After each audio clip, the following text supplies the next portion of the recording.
We're live. Are we live? We are live. Good evening, everybody. And welcome to Free the Mind UK, a chat with a therapist. My name's Dave Carson. I'm your host this evening. And boy, oh boy, have I got an excellent guest tonight in the way of Sonia Richards. Now, Sonia is a IEMT, or should I say integral eye movement therapist, practitioner. And she's also an advanced IEMT trainer. She has a background in biomedical sciences and was one of the first approved IEMT trainers. And tonight we're going to be chatting about her book, Integral Eye Movement, The Definitive Guide. I'm so excited to chat about this with Sonia. But before I bring Sonia on, we're going to play the intro video, which hopefully I've got just here. Not sure what therapy to choose? Free the Mind UK presents A Chat with a Therapist. Join us live for an up-close informal discussion of the various holistic therapies available, helping you make that important choice. Oh my God. Oh, coughing spree. Sonia, welcome. Thanks for coming on the podcast. Great to see you. And thanks for asking me. There's going to be loads of people that are going to be very interested in this tonight. And I'm sure there's lots of people out there who have already bought your book and want to find out a bit more maybe about integral eye movement therapy. It's a bit of a mouthful, that, isn't it? It's much easier. Yeah. IEMT, but not everyone knows what IEMT is. So No, I know. And, you know, that is a good place to start, actually, Dave, because over the years, Andy has wished, because people that may or may not know, this modality was devised by Andrew Austin. Mm-hmm. And over the years, he says, oh, I wish it had never been called IEMT. Because there's so much more to it than just eye movements. And then it gets to sort of, oh, is it like EMDR? You know, and we're down that road. So he always says, oh, and it was only a couple of years ago, he did say he was going to totally change the name, but never happened. I think it suddenly took off, and then and maybe with the book and stuff for that, isn't it? You know, to change it now. It became a brand, and then it's like, oh, do I change the brand name? It's not the right time. So yeah. It's rolling off the mouth a bit easier now. Integral eye movement therapy. I remember I actually had a banner done when I first started, and I did integral instead of integral, so I had to like throw it away. I couldn't believe it. I was like, what a silly mistake. Well, you know, one of the other mistakes, if you like, or things that people do is they call it integrated eye movement techniques. Does it matter? I'm not sure it really matters that much. I couldn't really have a banner with that on it, because that's what it wasn't called. You know, it's like all these people are going to give the wrong impression of it. It's not actually called that. But Sonia, you obviously have a background in biomedical science, and if I may ask, what sort of brought you in the direction, the sort of alternative aspects of helping people? Well, interestingly, it was when I was researching, doing my BSc. So back in the day when I started in biomedical sciences, there was no degree entry. It was all HNC, and then an examination called the special exam, which was run by the Institute of Biomedical Sciences. So I qualified in all of that. And then a few years down the line, when I'd moved to Brighton, Brighton is sort of quite an alternative place, as I'm sure you know. You only live down the coast. So the sort of complementary therapies and things are quite big in that place. Well, I was lucky enough to be sponsored to do the BSc in biomedical sciences, which had literally just started. And then at the sort of into your third year, you have to do a project or some such, you know. And I decided to do some research on breast pain, because I'd become the breast screening biomedical scientist, the very first one in the UK. The breast screening service had kicked off That was in end of 89, beginning of 90. Brighton was one of the pilot areas for that. And so obviously I had all sorts of interests, but also it was a condition that I had at the time. So cyclical breast mammalgia, it was called. And at the university, they were doing a study into evening primrose oil and whether that really did make a difference to cyclical nostalgia. So I decided to do my project on looking at the different pharmacological and non-pharmacological ways of treating breast pain. And through all of my research, and back in the day there wasn't the lovely great internet that we've got now. God, going into libraries, going to indexes, journals, nightmare. I came across some papers for hypnotherapy and breast pain, and then hypnotherapy and treating other kinds of pain. So I started looking at, obviously, evening primrose oil, vitamin B12. So they were the non-pharmacological, if you like, ways of treating it. Came across hypnotherapy, acupuncture, aromatherapy, reflexology, for dealing with pain. And I thought, wow, this is really, really interesting. And there was a consultant surgeon in Cardiff who had a clinic where one of the things he used the most with his patients was hypnosis. And he'd written some really great papers, quite evidence-based papers, with his successes using hypnosis. And I just thought, wow, that's really, really interesting. Kind of put it on the back burner after doing my BSc, but always had that little interest, but also aromatherapy, because I'm my olfactory senses are very, very in hyper, if you like. I can smell things a mile off. And so I decided, well, okay, I'm really interested in all things that smell nice. So I'll investigate this aromatherapy and see what that's all about. And I loved it. I absolutely loved it. Yeah. And one of the reasons it kind of struck a chord with me more than hypnosis at the beginning was it was chemistry. Yeah, of course. Chemistry, you see, it's pharmacology, it's chemistry. Oils actually have a pharmacological effect within the body, so like drugs do. So they actually act pharmacologically in the body. So to me, that made sense. I thought, well, yeah. So I kind of pursued that and became qualified aromatherapist. Then my husband at the time, so my ex, Steve, kind of got a bit disillusioned with what he was doing. And he was really interested in hypnotherapy. So he trained as a hypnotherapist. So we both came from scientific background. Yeah, I was going to say that's quite interesting as well, that you went into that sort of Yeah.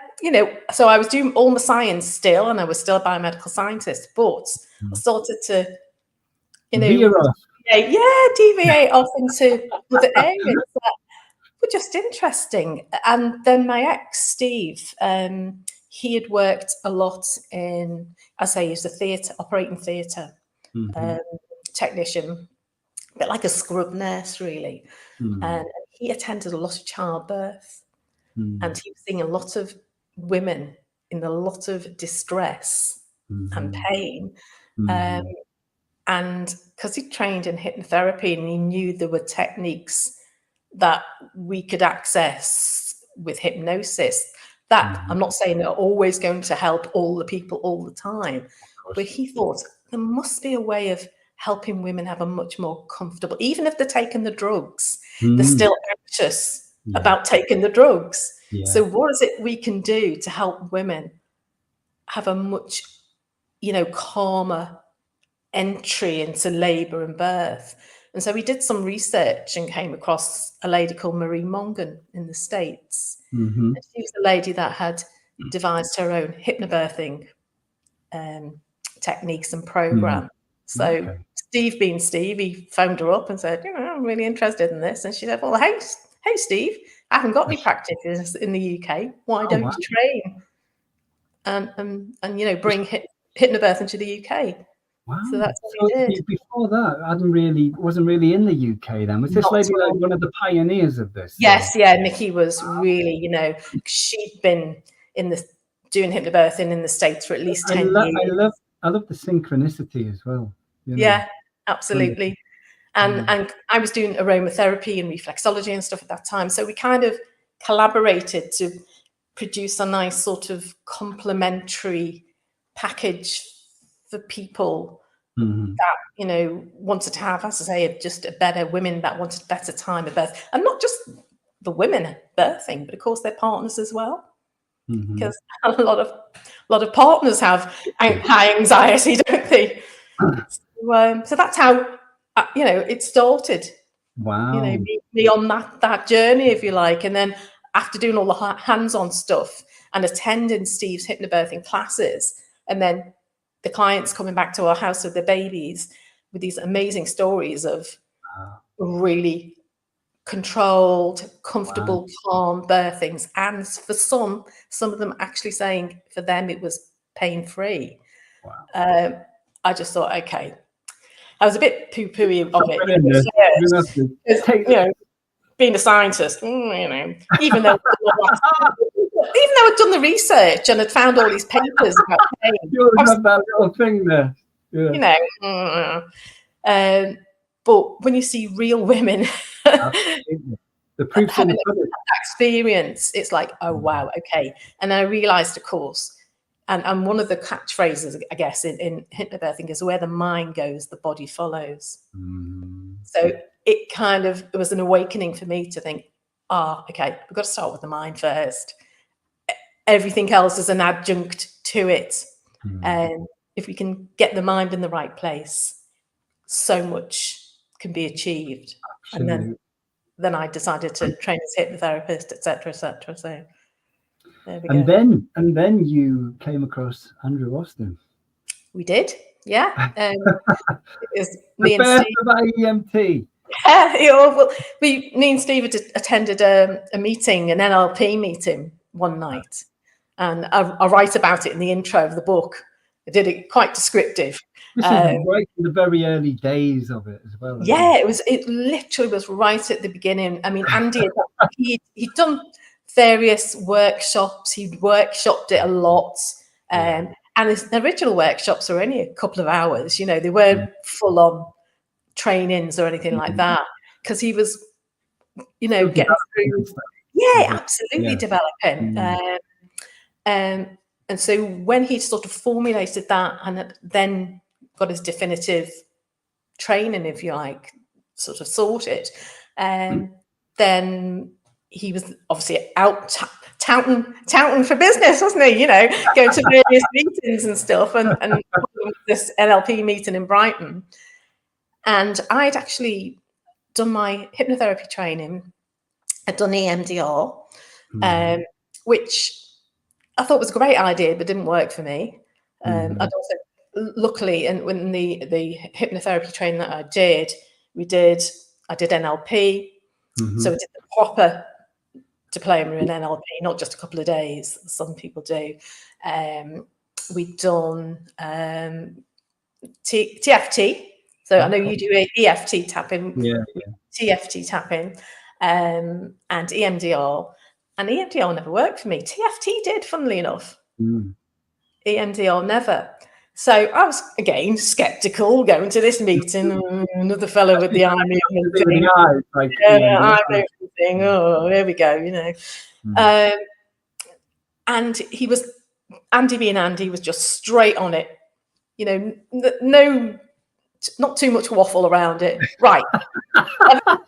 Has anyone got the memory of something that's not so good, not brilliant? And he always gave examples. When I was 6 and I was on my way to school, I lost my lunch. And oh my God, he goes into a story about how that made him feel and blah, blah, blah, blah. And I can really still remember that today, really vividly.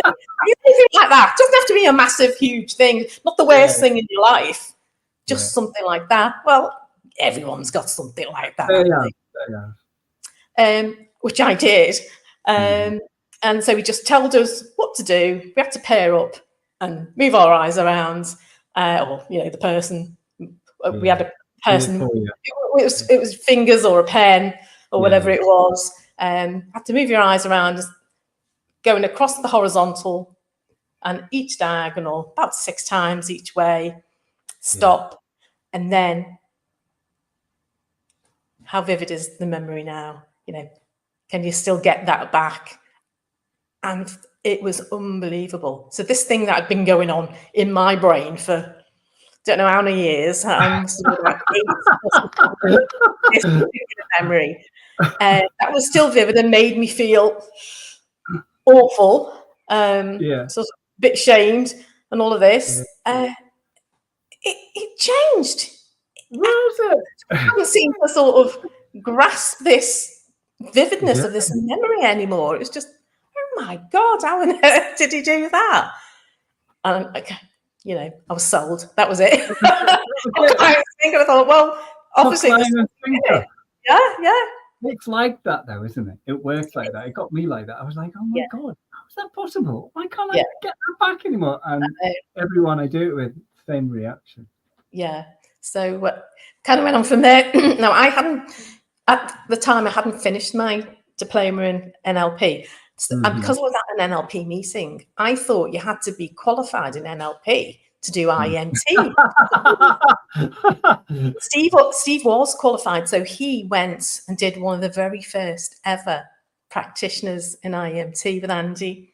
And it got his qualification a couple of years before I did, because I thought, I obviously can't do this. And then as soon as I qualified and got my NLP, Andy didn't do any more training, so I had to wait for about 2 years before another training on. Oh my God! It's easily done, son.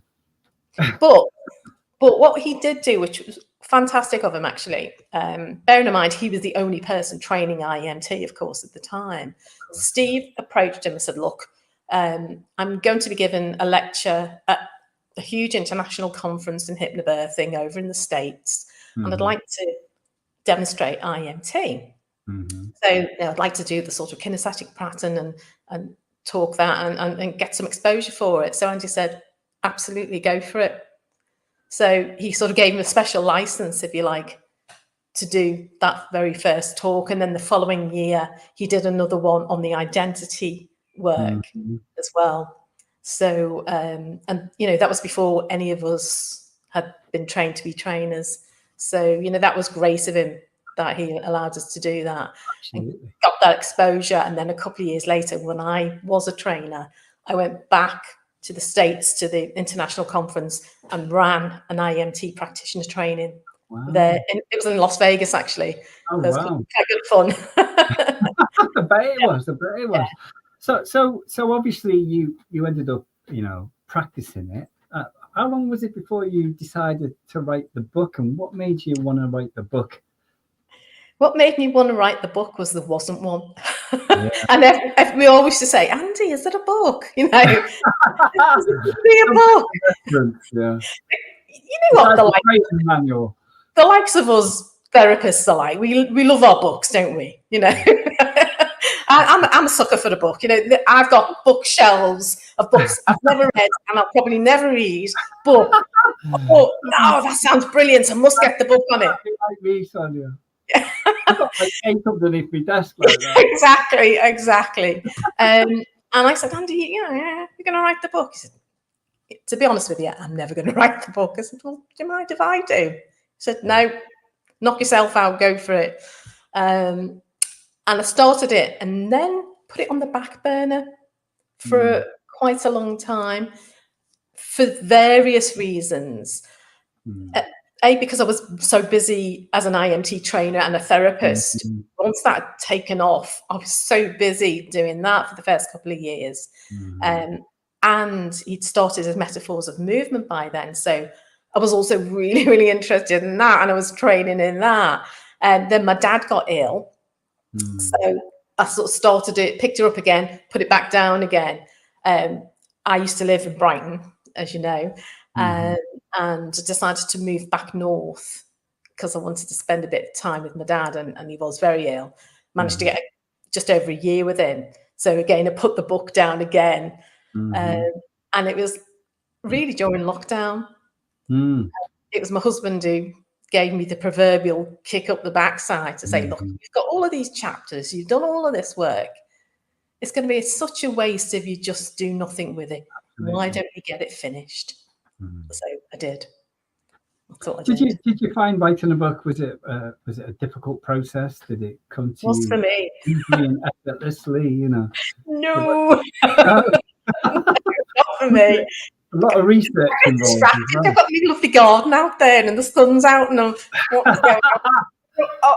You know, I want to make a cup of tea or you do go into a lot of science behind the stuff you talk about. It goes into it's a good thing for someone like myself that's interested in that. I like to know how things work, like with memory and the eyes and all that sort of stuff. Well, when I did my very first course with Andy, he did a very rudimentary little bit of the brain and the limbic system, really. And I thought, well, actually, if I'm going to be a trainer, obviously, I was lucky in the fact that with my medical background, I kind of knew all of this anyway. And I used to teach anatomy and physiology for therapists in London. So yes, I've got a background in it, but not everybody has. But I also think if we're helping people work with their brain, we should know a little bit about some of it. It doesn't have to be in loads of depth. It doesn't have to be. That it's all involved in the limbic system. Especially. But also, you know, people like to know about their own brain, and people should be interested. There we go, in their brain. They should be interested in their brain. You know. So this is a baby brain, of course. It's not full size. It's only about a third of the size of the brain. But I just think, well, it's nice. Also, people, when you start telling them a little bit about the amygdala and the thalamus and the hypothalamus and things like that, and what they do, they're really interested. I found, and as a therapist, I'm much more of a coach and trainer anyway. I like people to, you know, it's the old adage, isn't it? Yeah, you buy a man a fish, you'll feed him for a day, you teach him how to fish. You know, he's set up for life. And I just think, well, if we're helping people change things in the brain, it's kind of incumbent on us to know a little bit about it so that we can give them a little bit of information about what might be happening. And you know, at the moment, don't forget, we still don't really know what's happening in the brain.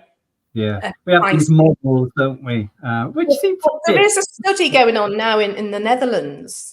So hopefully, perhaps in 6 months, a year, we'll know, because they're doing fMRI studies with people undergoing IEMT, just the kinesthetic pattern for now. But that hopefully will give us a lot more information on what is being triggered in the brain when. So, absolutely. Talking about that, the different patterns. Can we talk about the different patterns? We've got, like, some people call it the basic pattern, and then we've got the complex pattern. Do you call it the complex pattern? No. Integrated pattern. I call it the integral pattern because it's integral eye movement therapy or techniques. And I said to Andy after I trained, I said, Andy, this complex pattern, it isn't complex, is it? He said, no. He said, it isn't any difference, is it? Really? It's not a great word to use, to be fair. No, it's not really any difference. Complex pattern. Oh my God, am I going to get this? Am I going to be able to get it on board? The word complex makes it sound. It does. Complex. Difficult, doesn't it? I said, well, it's called integral eye movement techniques because we're looking for the little integral, the blips, you know, the little deviations, axial deviations, which are the integral eye movements. In fact, the person that came up with the name integral eye movements was Nick Kemp from Provocative Change Works, Nick Kemp. And it was him and Andy sort of thinking, oh, what can we call this thing?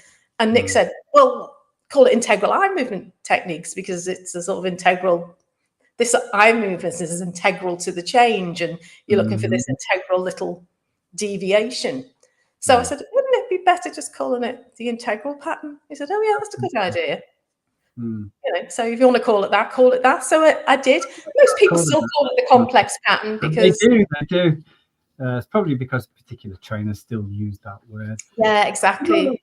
But for people that are watching this, there will be some people that maybe do hypnotherapy, they do other change work techniques, and they're interested in this. So could we sort of go over like the basic pattern, for instance? Okay. What entails, and then maybe go on to the complex, or not the complex. Integral. Okay. Well, before we even get on to the basic pattern, the way I start with people is literally the way Andy started that first time. Have you got something? You know, it's a bit troublesome, a bit bothersome. You got a vivid memory of it, and when you feeling about it, it's about 6 out of 10. Not huge. I don't want a 10 out of 10 thing. It's about 6 out of 10. Have you got something like that? So I always start off with the test because, as you said yourself, Dave, it's really impactful when it works for people. So I guess that's the most basic of all the patterns, is we're just getting them to elicit a memory and the feeling that goes with it, and give it a score out of 10, call it a 6 out of 10. And then all we're asking them to do is to bring that memory as vividly as they can into their mind's eye. We want them to keep the head nice and still. And then we're going to move their eyes around. And I'm going to move your eyes 6 times across the center, 6 times in a diagonal one way, and 6 times in a diagonal the other way. And one of the things that we're always mindful is to ask them to keep the head nice and still, to focus on the fingers or whatever you bother with our eyes, don't we? Exactly, or your magic wand, or whatever it is that you want to use. And head nice and still, and move your eyes as far to the peripheries as you can. So they're the 2 things to remember to ask them. And then you'll sort of do it 6 times that way. Of course, the question usually is, what 6 times is that? Or what's one constitutes one pass? Is it that, or is it 1, 2? And I say, that's right. Okay. And you'll know why I say that's right. They do stick. Let them come with it. It doesn't matter. So we do that. Okay. Nice big breath. I always ask people to take a nice big breath. I think breath work's really important, coming from my hypnotherapy and my hypnobirthing background, really, where breathing is really important. So take a nice big breath in for me. Okay, so now what I'd like you to do is just to tell me what you notice. What do you notice now when you think about that memory? Can I ask you at this point, do you use the submodalities with the basic pattern? Like, is it near and far? Because I do. I mean, that's the way I was trained. But personally, I don't have to. But it makes them even more wow, because it's moved further away, or it's got to be blurry. Okay, you're leading people. The more questions you ask somebody, you're putting thoughts into their mind. You want as true an answer. You want as true an answer as you can get, and you want them to word it. I often say, "Is it getting a bit more blurrier?" And I'm leading them. Absolutely, you're totally leading them. So, oh my God, I've been doing this. What do you notice? What do you notice now? Okay. And sometimes they might sit there a bit stumped. Sometimes they might go, "Oh, it's really weird. I can't really seem to." Often people say, "I can't grab hold of it," or "Oh, it seems to have gone a bit further away. Oh, it actually seems a bit more blurry." And I want their words. I don't want to put words in their mouth and lead them. So you keep it, I do something in the realms of sort of clean language, if you like. And so if we keep our language as clean as possible, and Andy's questions are very clean. So when we go into the basic pattern questions, they're very precise, they're very clean. Andy has never taught on his IEMT that you should be doing submodalities when you're asking questions. You're kidding me. No, I'm not kidding you. You know, I did the training with Andy, didn't I? You know, in fact, I don't know how many times I've done the training with Andy. And if you buy Andy's video set as well, you're not going to be seeing him asking submodality questions. That's, you know, other trainers that might be NLP trained like to put their own spin on things. I understand, you know, human nature of doing that, but actually that can detract from the pureness of what you're doing. I've got to interject because I think you're going to sell a book. Can I buy the book direct from Sonia? Amazon. Only if you're in the UK, unfortunately, because unfortunately I tried shipping it all over the world and I end up getting them back because they don't get delivered. So I stopped that in the end, unfortunately. So if you're in the UK, yeah, absolutely. You can buy it from my website. If not, it's Amazon. So. Oh gosh, and thanks for joining us tonight, David. It's always a joy to have you tuning in. And if you've got any questions for Sonia, please put them on there. Yeah, I had so many books that I paid for sent out to go abroad, and just they never arrived, or they ended up coming back to me. Crazy. So yeah, it was a nightmare. And of all places, it was like the Netherlands as well, and places in Europe as well that were sent back. So I just thought, no, this is just silly. That's weird because I've bought stuff from America on Amazon. Not really. I guess I pay more. Yeah, if you're paying, anyway. So Amazon have got that can do it. But I was just take it to the post office, and fingers crossed it was going to get there. You know, paying the proper postage and all of that. But honestly, I had such trouble sending them abroad. So that's why I put it on Amazon, because that's, you know, for most people that was accessible. Yeah. So. Yeah. Sorry for interjecting there, Sonia, but we've sort of explained the basic pattern. So what's the difference between that and the integral pattern then? Okay, so there's a set of questions, as you know, so that's what I call the tester. That's not really the basic pattern. I know, again, some trainers call that the basic pattern. It isn't. That's the tester, because you're not then asking the specific questions. So you go on from there to, okay, so you came to see me for a particular reason. What's the problem? So we're going to elicit whatever the problem is. I don't want the life story. If they start going into the life story, I say, oh, hang on a minute. Life story. I just asked, you know, what's the problem that's brought you here today? And then we can then start thinking about, they might start talking about emotions or feelings around a certain issue.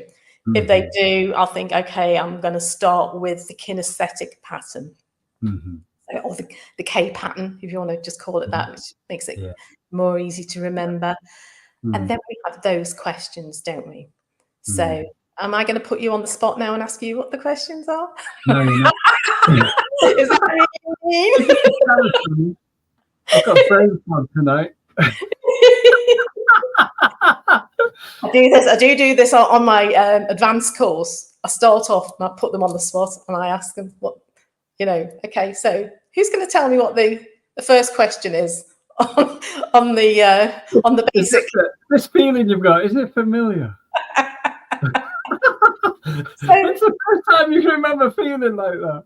So I'm really, really angry about that, or I feel really sad, or whatever it is they start talking about. Okay, so on a scale of 1 to 10, so we all start off with that scaling, don't we? On a scale of 1 to 10, how strong is this feeling? Now, because they're feeling it right now, I'll say this feeling. Some people will say that feeling. Semantically, I'm sure it doesn't really make any difference. But again, this is the way Andy taught me. When we're dealing with the stuff in the now, we keep it in the present tense. So this feeling now, you know, how strong? How strong is this feeling? So you might say it's 8 out of 10. Okay. And how familiar is this feeling? Now, this is often the one that stumps people. Well, what do you mean? How familiar? And I'll just say, and how familiar is this feeling?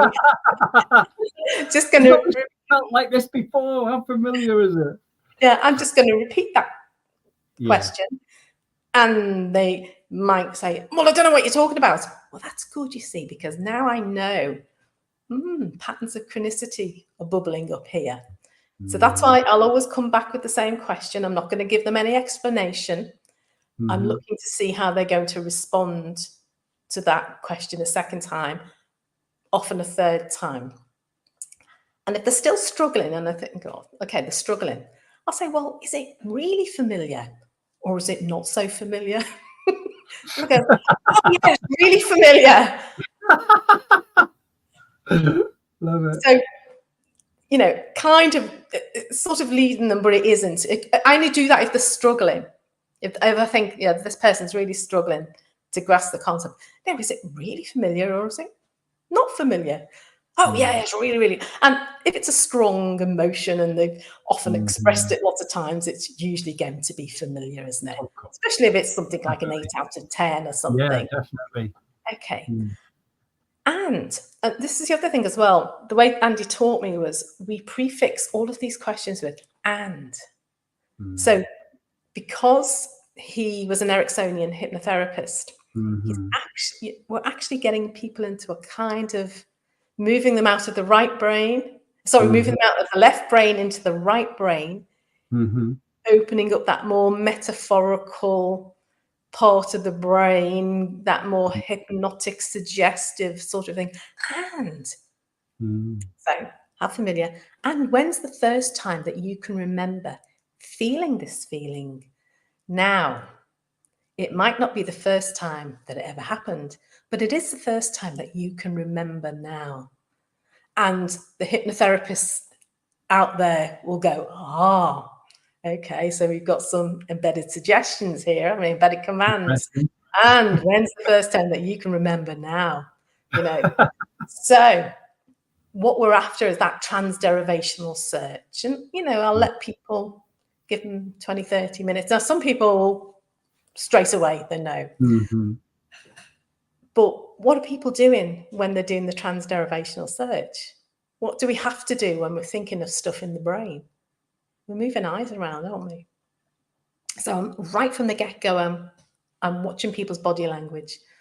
I'm watching how their eyes are moving. I'm listening intently to how they're expressing stuff. Are they starting to get a little bit angry? Are we getting, you know, 1 stage, 2 stage, 3 stage, perhaps? Are we going there? Are they saying, well, it's maybe, you know, and that very first question, actually, when I ask them on a scale of 1 to 10, well, it's sort of a 5 or a 6, or it's sort of a 7, it's maybe a 3. I'll say, well, you see, I like people to be specific. So is it 6 or is it 7? I do that right from the get-go. Oh, well, it's 7. And it normally is always 7. You know, it's normally always the highest, highest one. Oh, it's 7. Okay, brilliant, brilliant. Always give them a good affirmation back. Brilliant. That's great. But all this while, I'm listening for those patterns of chronicity right from the get-go. Now, if they do 3 or 4 on the trot in the first couple of questions I'm asking them, I might just say, I'm just going to stop you there, because it's really interesting that every time I ask you something, you're kind of not sure and you're maybe and you're sort of. That's really interesting to me, because that's demonstrating something called a pattern of chronicity. And I might do that right from the start of the session. You know, I'm not necessarily going to wait till I get to the end of the session. Oh, and by the way, you did this thing called a pattern of chronicity. I'd rather tackle it in the moment as it's happening, because that way people are much more mindful of, oh yeah, I did say that. Oh, I am doing that. So when's the first time? Give them the 30 seconds or whatever it is to find this particular, locate this particular memory. And how vivid is this memory now? Or just how vivid is this memory? And it's this memory. So it's this memory that they've just. So again, we're just putting it into that sort of present tense. Oh, yeah, it's really vivid.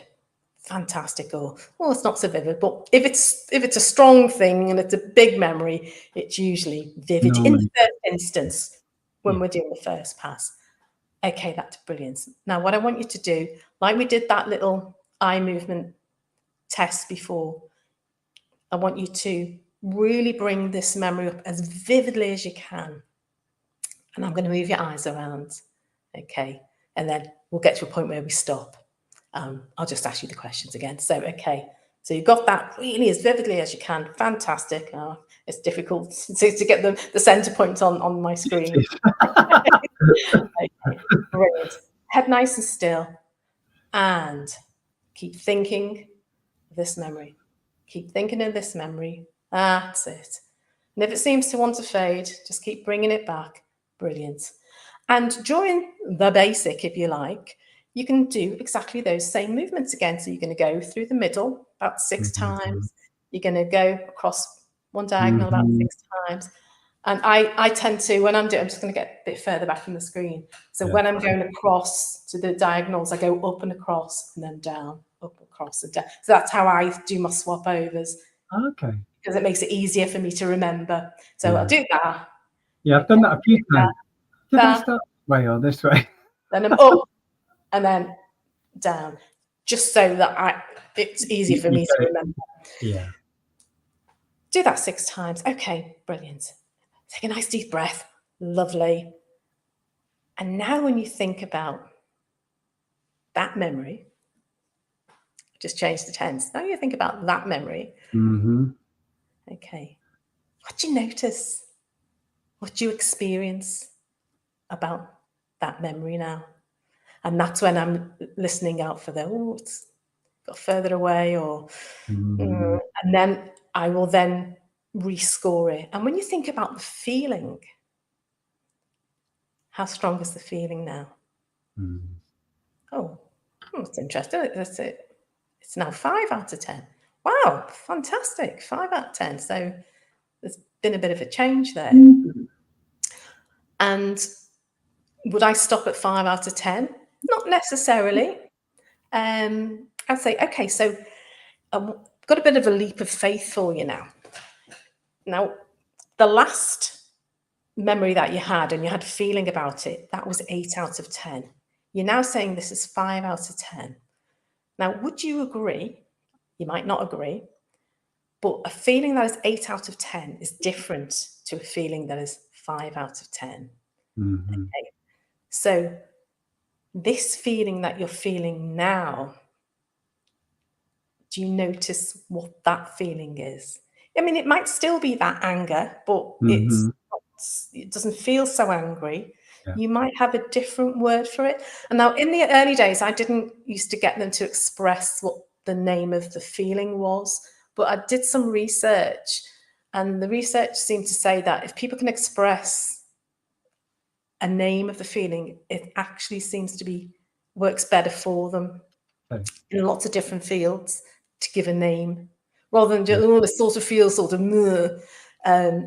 if you can elicit some sort of a name for that feeling, it tends to work better. But I say that's not an absolute, and it's not a given. I find a lot of people actually do that anyway. They do, yeah, absolutely. Oh, now it's not. It's more sadness now. It's softer, or whatever.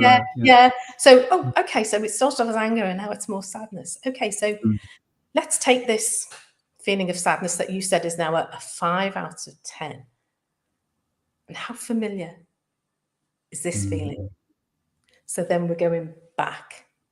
Now, I know a lot of people want to skip that process. Again, I'm going, because this is the way I was taught by Andy. We go through all of the questions again. So how familiar, when's the first time that you can remember, and how vivid? I always do it. And I say to people, look, you're only asking 4 questions. It's not like you've got tons and tons of stuff to remember. It's 4 questions. You want to go through that process because, the memory has changed for that original memory. It's got a bit blurred, or it's further away. It may have gone from, some people do say, oh, it's black and white now, or whatever it is. I'm not going to say, oh, has it gone from colour to black and white? But if they offer me that information, brilliant. Do you find often when they go down to like a 5, this is a different feeling? Do they often go to a different memory? Yes, so that's why we go through those questions again, because of course it may now be a totally different memory point. So the memory that we're bringing up might be something else. Of course. So we're just unpacking. And some people get other thoughts while you're doing the eye movement. They'll have other memories pop up as well. Of course they do. Yeah, absolutely. And my point really of that is, when you see, because that's how Andy kind of discovered this integral bit, wibbly wobbly thing that he was being told was just an artifact. Oh, it doesn't mean anything when their eyes blip. He said, no, something's being processed there. Sure, something's coming up and something's being processed.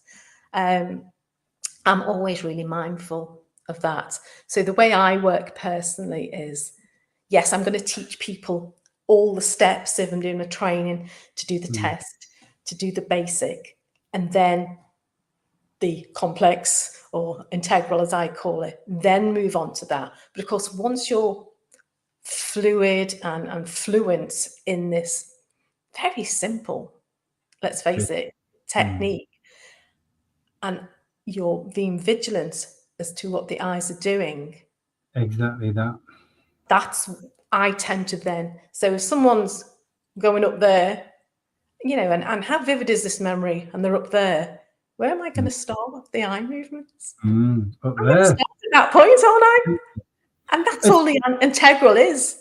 It's about being mindful of the little blips. So I'll start at that point. I might go along the top. I might, you know, so there's extra movements that you can do. It doesn't have to just be those 3 movements. I often do along the top and along the bottom. I might just shave that to the center, just bring it to the center line and back up. Again, you know, when we do this training and we do this sort of go on and do this integral pattern, we just see some extra little patterns that you can do. But basically, I'm watching where their eyes go. I'm going to start there, going to move their eyes around. I'm looking for these little wobbles, these little blips. And as soon as I see one, and this might be on the very first eye movement pass I'm doing with them. Ooh, what was that? Yes. What was that then? Yeah. And at that point, what we're hoping to do is to smooth that wobble out. And what's the change? Because you know something's being processed. You know that you're going to get, you know, a different number or something. So we do have sort of like a model of this, don't we? Something to do with the amygdala and the hippocampus not processing the memory because it was busy, maybe flooding the body with chemicals. I'm not 100% sure how we explain it, to be honest, but if something gets missed, doesn't it? Is it like stuck in limbo in the nervous system? And and it's something that if I have a strong emotion about a particular event, often that kind of gets stuck is an easy way of explaining it. It's that kind of, it falls like a ball, if you like, and it all gets stuck at some point.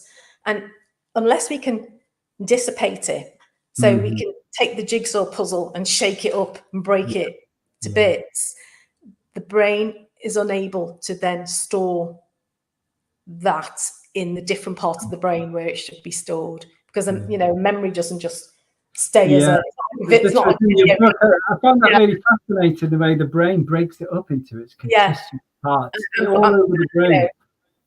And that doesn't happen, does it? That's why they can remember it like yesterday, because it exactly. So they're sort of being able to access the memory and the emotion that happened along with that. But also, of course, and if that happened a long, long time ago, they're responding to an event now that is similar, that the brain is, you know, familiar with from a standpoint of when they were, say, 6. So they're responding in an immature way from that standpoint. So what this process does is it updates, it brings them into the now, so that they can look back at that and go, well, yeah, I can still vaguely see the memory, but it doesn't feel like it felt. I'd love to know exactly what happens in the brain during I that would love process. to know. It's like you're presenting the brain with an old memory, and it's able to process it like that and put it where it's supposed to have gone originally. Yeah, because their eyes are going to that place where it's always gone, and it's stored, this big pocket of jumble of memory and feeling, and it's not been given that process. The eye movements, obviously the original event, the eyes are going to be moving in that event, and that's part of it as well, isn't it? They're moving the eyes, hopefully to touch on maybe some of the areas the eyes were during the event as well. Is that absolutely? Yeah, absolutely. But their eyes, as you say, are going to be moving all over the place. But there is and in brain spotting, they call it the brain spot. So, which possibly is a better name for kind of what we do, really, because we're trying to spot that part in the brain where the eyes and the brain have created this conundrum that it hasn't been able to solve. So it's staying there unprocessed. It's like, it's like whisking up your eggs and your milk and your sugar and all of that, and you want to make a cake, but you haven't put it in the oven. Exactly that. And let me just bring some things up here. We've got David McHugh again. Trauma memory has not been time process time, so it's still exactly active. It's not been updated, not been time. Exactly that, David. Exactly that. Hi guys, question. What about individuals with eye strain? How do you think it affects the brain and CNS, and how would you treat it? CNS. See, now that's a great big what if question. Yeah, but what if they've got eye strain? So if I was in a training. Yeah. We should really actually talk about patterns of chronicity. Chronicity, I said it correctly. Yeah, if people's got eye strain, remember we have a lot of contraindications to IEMT. Now, as a practitioner, you have to take responsibility for what you're doing in a therapy room with somebody. And if you feel that IEMT is not a good modality because somebody's got eye strain, you don't do it. I always ask them, have you got any problems with your eyes? That's the first thing I ask. Well, I have a full questionnaire, medical questionnaire, as well as the usual stuff. Because this is important. Because it's really important to know. It is. If someone's had a stroke, that's affected their eyes. If someone's got Parkinson's disease, if somebody's got they just had laser eye surgery a month ago, we need to know this. That you send them a form, and they have to fill it in, and they have to talk about any memories about it. Just gives us a head start when we do the therapy with them. It gives us an idea. If somebody had severe eye strain, I wouldn't be doing IEMT with them at that point. I'd be doing something else. Can we briefly go over the patterns of chronicity, just like briefly, because they're very important, aren't they? They are. So, I mean, in the book, the what? The boring. Call it the foundations of IEMT. Oh, sorry. Yeah, absolutely. The foundation. So we got we normally start with a 3-stage abreaction, don't we? So well, no, we don't really start with a 3-stage abreaction. See, this is where it all gets a bit silly. Exactly. This is how when Andy tended to teach it by, say, doing the 3-stage abreaction first, but there is no order and no pattern. Like tapping, there's no order to the tapping. It's just easy because you're going down the body. Exactly. It's just. So let's talk about which one do you want to talk about briefly. Okay. Just so that people know this is important. Okay, so a lot of people that come to see us are often working from the effect. So they're at the effect of the issue and not mindful of the cause so much. So what is it that's caused me to be this way in the first place? It's I'm feeling this way and I'm stuck because of, I'm feeling this way about a thing. So one of the patterns of chronicity is, are they cause or are they effect? Basically, it's one of my favourite ones actually, because so many people are in effect. Almost every client that walks through the door is that effect, aren't they? So what does it mean to be in effect then? Well, as I say, it is that person that some people can be very prone to, it's not my fault. They have a victimhood status. It's all been done to me. I didn't bring any of this on myself. It's nothing to do with me. It's all of you doing this to me. And so they're very much at that victim mindset. Not all people, but people that often are expressing this type of pattern of chronicity. And remember, these patterns of chronicity were developed by Andy, or weren't developed so by Andy, but he noticed these patterns when he was working with people with long-term chronic anxiety, that the GPs had just said, listen, they can't do anything. Tried everything and we can't do anything. We're going to send them to you. Can you do something? And so he workshopped it. That's what he did. It makes sense to get people into cause, because then they can move forward. Absolutely. And it's not about blame either. No. People think, responsibility. It's about blame, blaming them for their problems. No, it isn't. It's just about getting them to understand that things don't tend to just happen usually. There's a process along the way. And so if we can get out of the victimhood of it and look at ways of resolving that, get out of that, then it's going to be much easier for people to spot themselves going into those patterns again and stopping it, before they fall a victim to their own victimhood, if you like. And so that's one of the things that, again, you can see that on the questionnaire even, or if you had a telephone call with them and they're booking them for a session, you can hear through the language this sort of stuff. So that's one that I should say a lot of people would express. Then there's my favourite, the maybe man. So, well, it's maybe a 6 or a 7. Well, probably, sort of. Well, I'm not really sure. Those kind of people that when you ask them, oh, let's go out tonight. Let's go for a meal. Where do you fancy going? Oh, you choose. Oh, no, I can't really choose. Oh, I don't know. I should be laughing. Again, this can become part of who they are, and it can become quite problematic for them, because if somebody can't ever make their mind up or make a choice, or there's 2 ways to go and they go left instead of right, and they'll beat themselves up about it and just say, listen, you had two bites of the cherry, you had 2 goes, you went the wrong way, doesn't matter, you can turn around and come back. Some people get so stuck in the fact that, oh, well, I don't want to make a decision because because then they go into what if I make the wrong one. So where there's a maybe, there's usually a what if. I call them 2 sides of the same coin, maybe man and the great big what if. So these are traits of an anxious behavior. It's like a created program, isn't it? That's just looping around and around and around.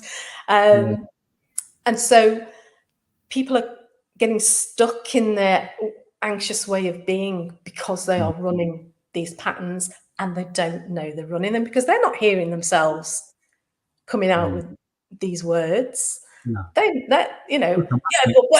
everyone does that. Not everyone does that. We all do to a point, but for some people it actually can really interfere with their lives.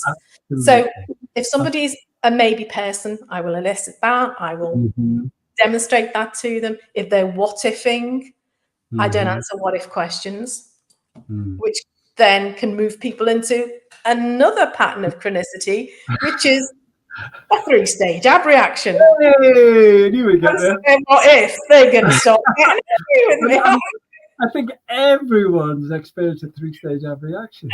Some So more than others. and they're thinking, what do you mean? Well, They don't say it out loud, but they might think it. So I might see it on the face. You know, there'll be a look or something going on the face. What do you mean you're not going to answer my question? And I'll carry on. Yeah, but, you know, I said, what if? And so what happens with it?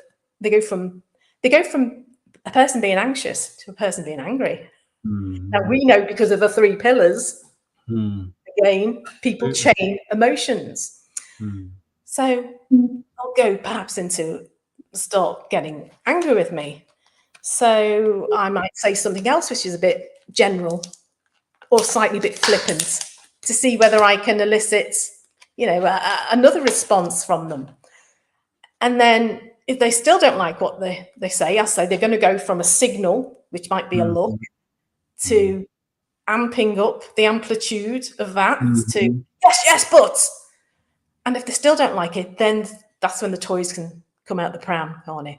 Well, I asked you a question and da-da-da-da-da-da. Now, who do we often see this behaviour with? Children.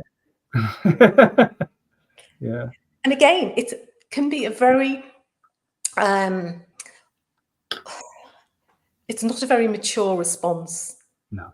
In a lot of cases, because this is how they have behaved since they were children. They've what ifed, they've abreacted, and it's that sort of behaviour. Program being developed. The program is running. It's not grown up. They've not grown up in a sort of way of being able to notice that they're doing that.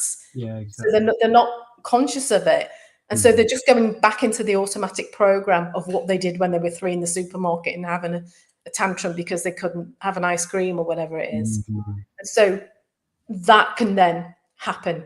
So again, I'm going to elicit that and then explain what's happening. In a way, it's good for us because we can say that feeling you're feeling right now. Absolutely. And this is kind of how I work.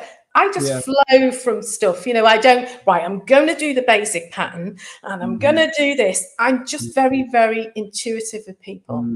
Oh, brilliant. Oh, you said you're really, really angry on a score of 1 to 10. I know how many therapists are like, oh, great. Yeah. And then we're in, you know. I can't record what's happening.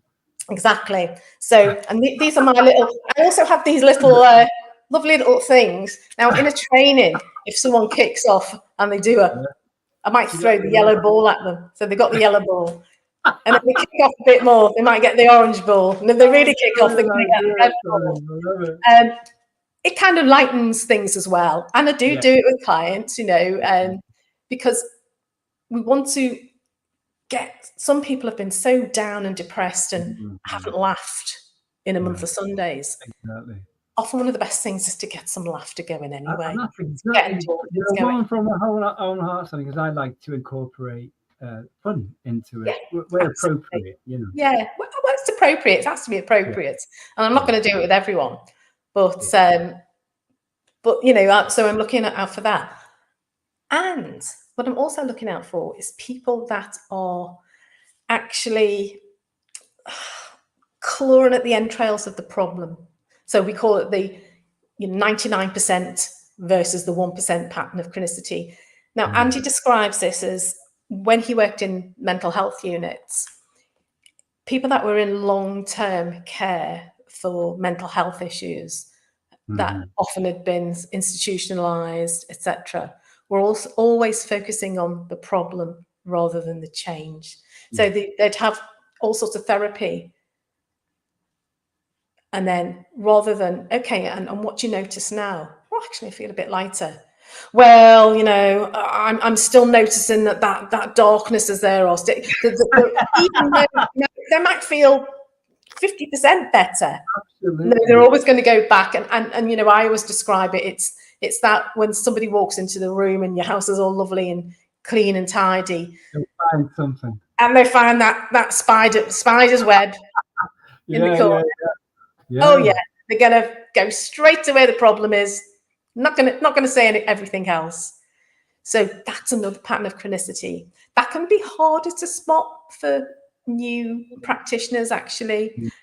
But again, you might see that on the form by the way they've answered your questions, some of the things that they're saying to you. Absolutely. But also it's one of those ones when we've done the eye movements with them, and now what do you notice, what do you experience? Well, it's just the same.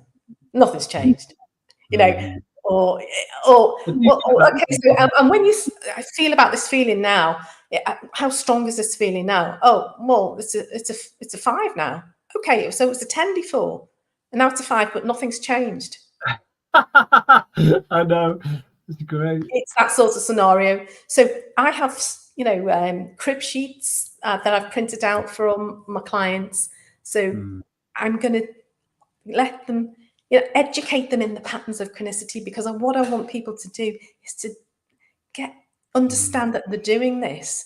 And it's a miserable way of being a lot of the time, isn't it? And it's an anxious way of being a lot of the time. And so if they can start to empower themselves to make these little changes and to notice their own language and their own body language and their own responses, then they can change it. And the other thing I have in a session, just by the way, is once I've pointed things out to people, is if they do it again, they get a little ping. So every time they react, or they maybe, and but probably. So again, bit of Pavlov's dog's conditioning is every time they hear the ping, they're correcting. So it's a self-corrective thing, and again, it's good fun, and people usually laugh. They think it's just I'm going to have to get one of them, because I do that. I say, there you go, look. Exactly, because then they'll go and probably, oh no, don't do the bell. I know I said probably, don't do the bell, you know, and it just becomes quite good fun. I do it during a session when people own the conditions, like my fibromyalgia or my you know, they own it, and I'm like, because I'm, as you know, I'm into positive self-talk, and I know that can, you know. And of course, we haven't even talked about identity work. This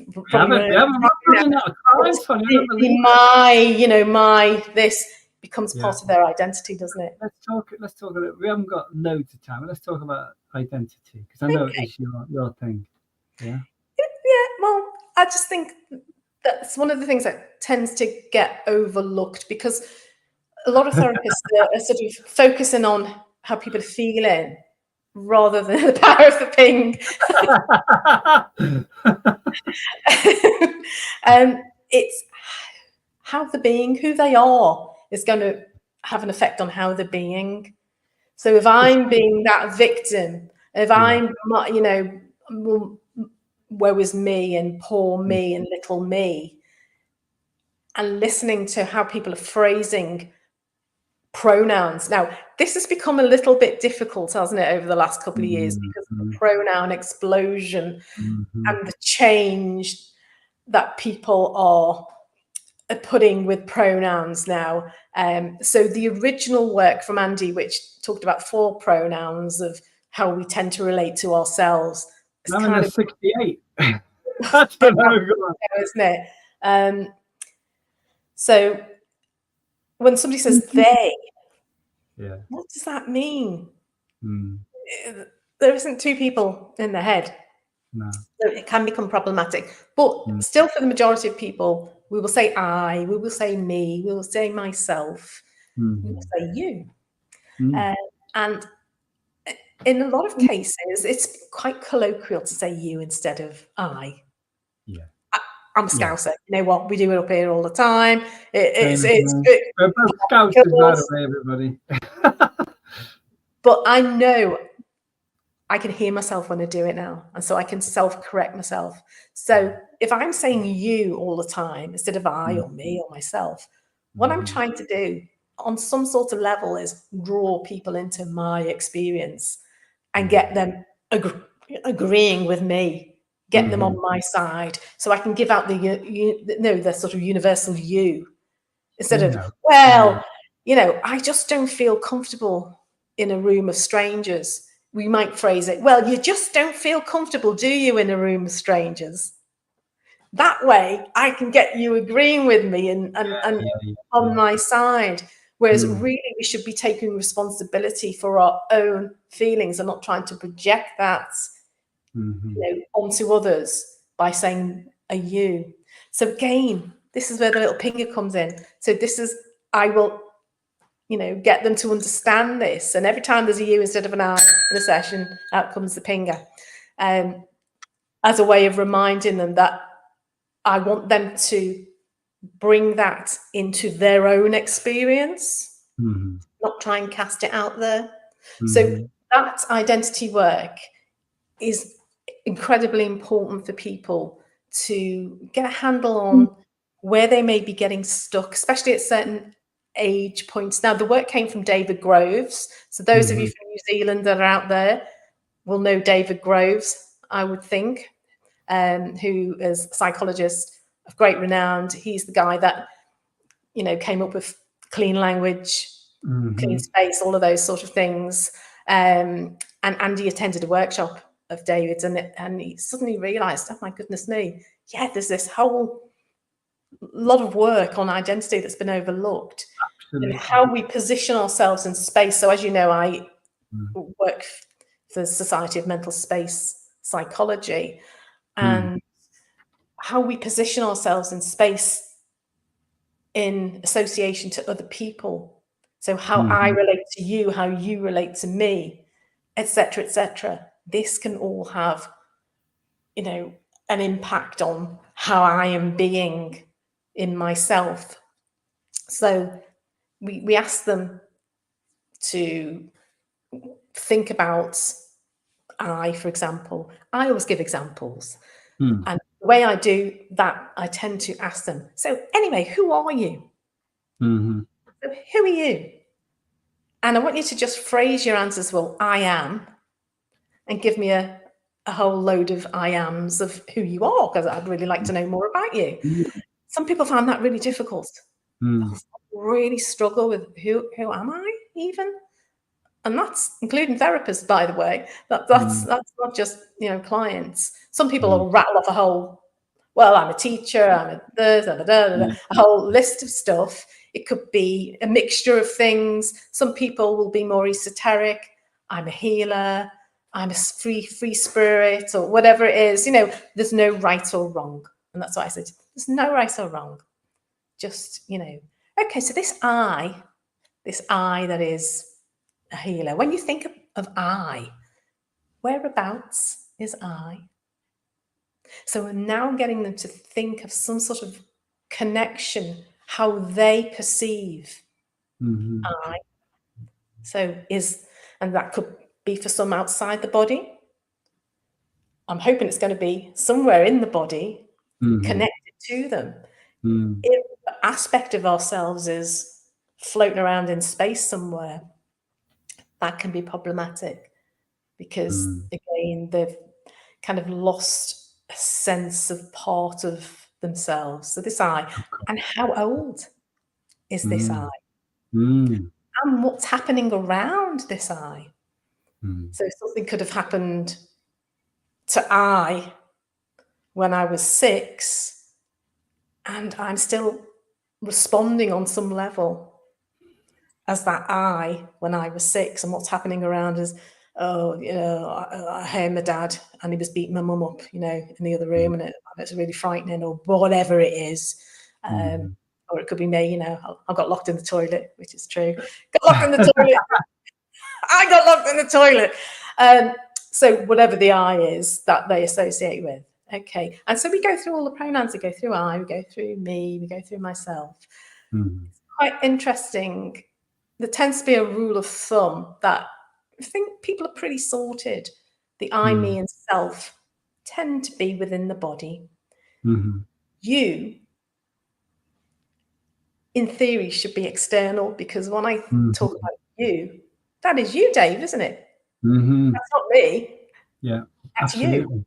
But again, people can have you inside the body. And if there's an age that isn't near to where their age is now, if there's something problematic, if there's an aspect like an I, me, and the self, which is external, then I will do some eye movement work on that. And we use the infinity symbol Yeah. on those Different set of eye aspects. movements, isn't it? Yeah, just slightly different. It seems to work better for that. Amazing. Honestly, I've been in workshops with people where their me's and myselves have been young and they've been outside the body. And I have physically seen people sort of jump and say, oh my God, I just felt that come into my body. I think it can create dramatic change. Massive changes for people. I experienced this myself, and yeah, personally, my life's opening up. I can't point it down to any particular thing, but there's been certain things, IEMT, identity work, and a few other bits and bobs. So it definitely has a long-term impact. Identity is so different, that work, but it can work on such a deep level for people. But again, without loads of questions, without loads of dialogue, without having to go into stories of archaeological digs and all of that from the past. It can bypass all of that. What I do often find as well, anecdotally, is the self is the one that I found most often outside of the body. I just can't seem to find myself. I'm beside myself with rage. I am beside myself. So we start listening to that. The language again is, I've lost myself.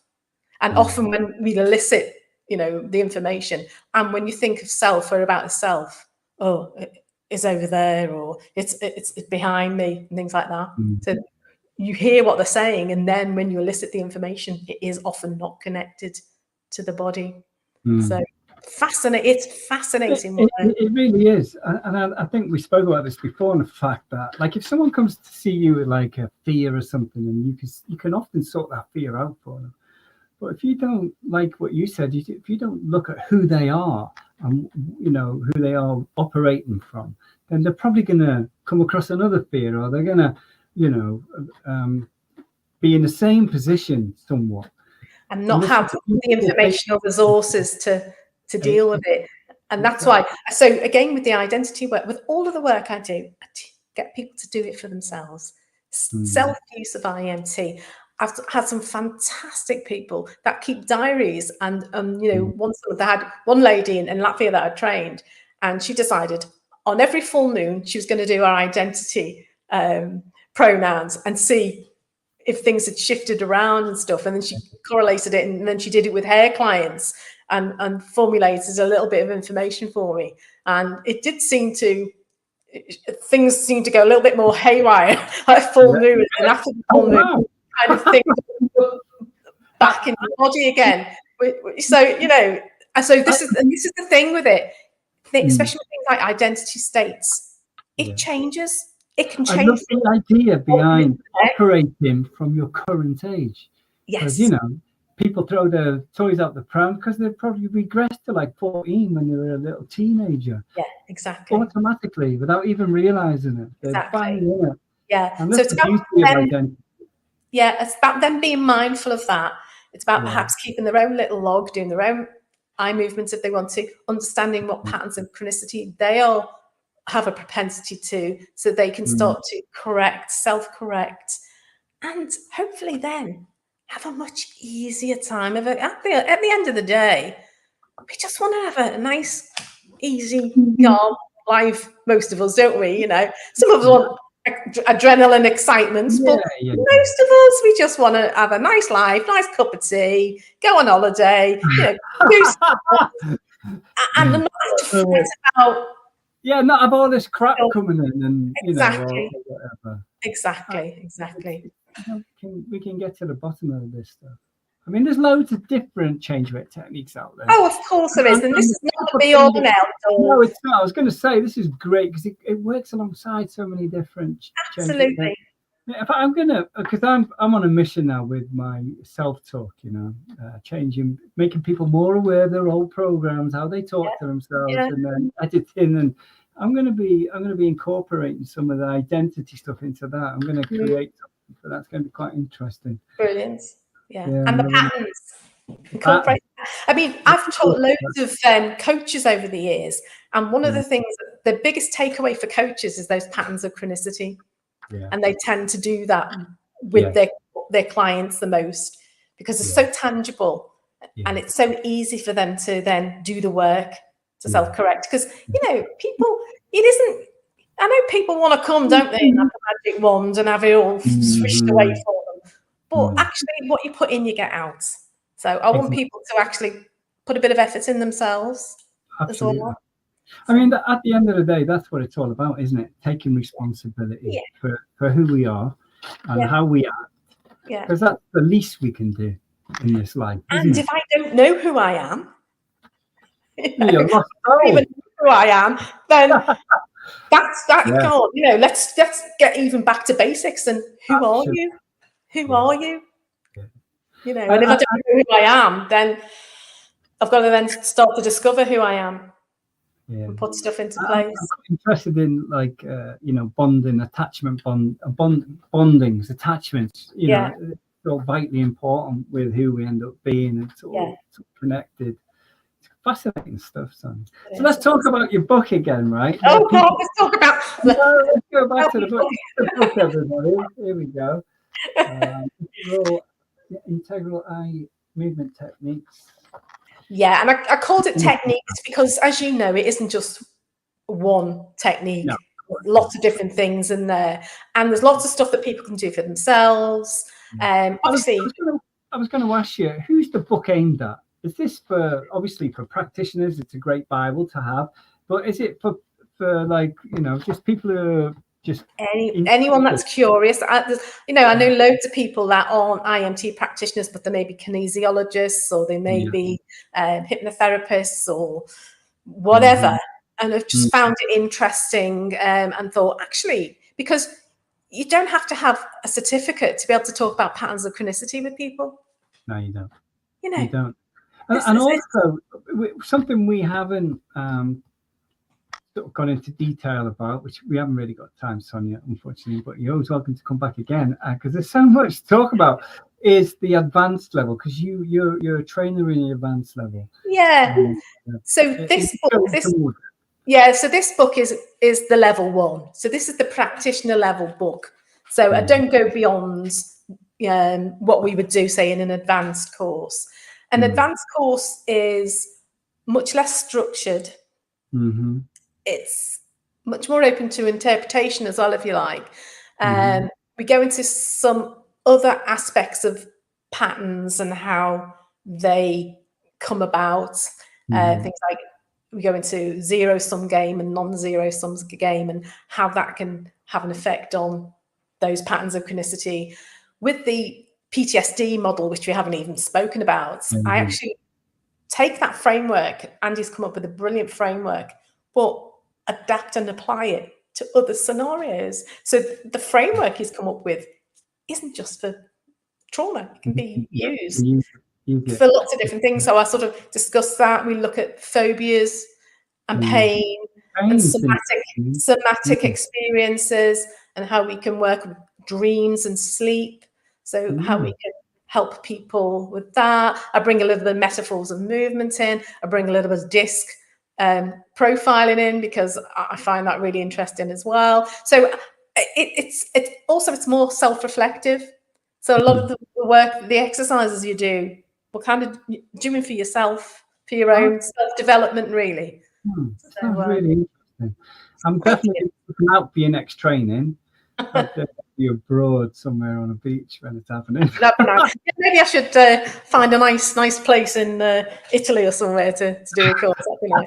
Maybe you should actually. That'd be great.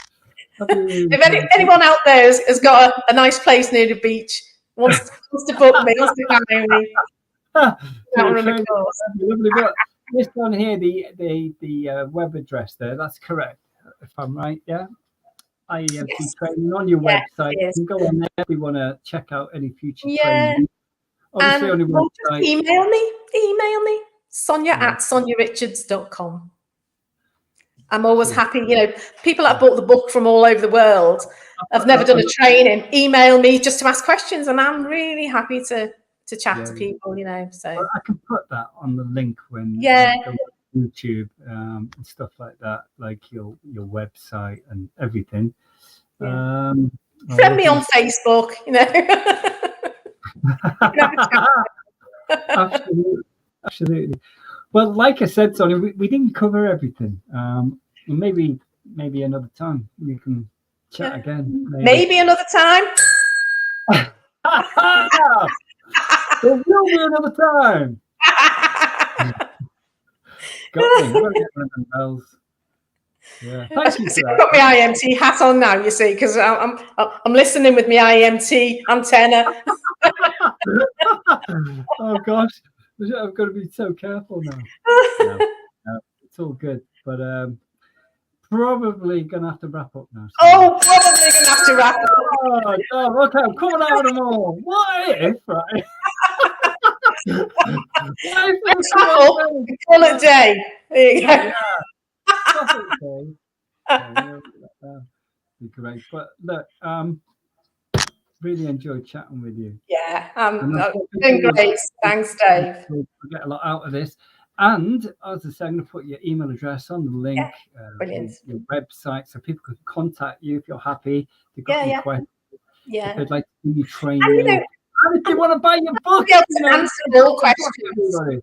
Oh God, Sorry? If you're in the UK, check it out. It's a fantastic read. I was on holiday, and I put a picture on Facebook, didn't I, Sonia? I was reading your book. Yeah. I was just showing off it. I was saying to everyone, I'm not just on the beach. You're showing your tongue off there, you really. I was on my tattoos. And I'm actually studying on the beach, everybody. Yeah. But like I said, thank you so much for joining. Thank you. Yeah, been great. Very good. And for the people watching in, and thank you for the questions. Let's see if we'll look into this modality further. That was good old David again. And Joe Hayes, he's thank you both, brilliantly informative. Thank you. Anyway, thank you everybody for tuning in. Thanks a lot. Again, Sonia, thank you so much. So I bid you all good night. We have got some other people coming on the podcast. I'm not gonna let it out the bag yet, but we'll be putting it on Facebook. Come on, Dave, speak properly.